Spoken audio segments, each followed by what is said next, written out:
నా పేరు గణపతిరావు. నేను గత 13 సంవత్సరాలుగా సిఆర్ఎంటీగా పనిచేస్తున్నాను.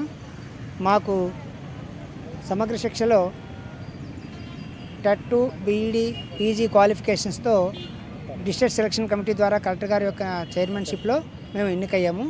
అయితే మాకు వేతనాలు కాంట్రాక్ట్ వ్యవస్థలో కూడా వేతనాలు పెంచి మమ్మల్ని అనేక సార్లు మేము రోడ్డు ఎక్కినప్పుడు అధికారులు కానీ మంత్రులు కానీ మాకు హామీలు ఇచ్చారు, నెరవేరలేదు. కాబట్టి ఈరోజు మా రాష్ట్ర నాయకత్వం పిలుపు మేరకు ఈ దీక్షకు వచ్చాము.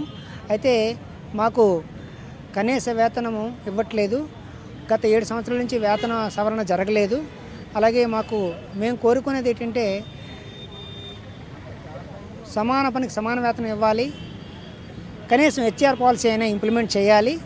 ఇప్పుడున్న ఆర్థిక పరిస్థితుల్లో ఈ ఖర్చులు పెరిగిన తర్వాత మాకు ఇబ్బందిగా ఉంది. కానీ పని ఒత్తిడి ఎక్కువగా ఉన్న, జీతం తక్కువైనప్పటికీ మేము చాలా ఇబ్బందులు పడుతూ ఆర్థిక భారాన్ని మోసుకుంటూ జీవనం గడుపుతున్నాము. ఈ ప్రభుత్వంలో మేము గతంలో ధర్నా చేసినప్పుడు హామీ ఇచ్చారు. ఎంపీ గారు, ఎమ్మెల్యేలు, మినిస్టర్లు అందరూ, ఇప్పుడున్న మినిస్టర్లు అందరూ కూడా అప్పుడు ఎమ్మెల్యేగా ఉన్నప్పుడు, అలాగే వాళ్ళు మా యొక్క ధర్నా స్థానానికి వచ్చి మాకు హామీ ఇచ్చి, మా కూటమి ప్రభుత్వం రాగానే మీకు ఖచ్చితమైన వేతన ఇస్తాము, మిమ్మల్ని రెగ్యులరైజ్ చేస్తాము, కనీసం టైం స్కేల్ ఇస్తామని హామీలు ఇచ్చారు.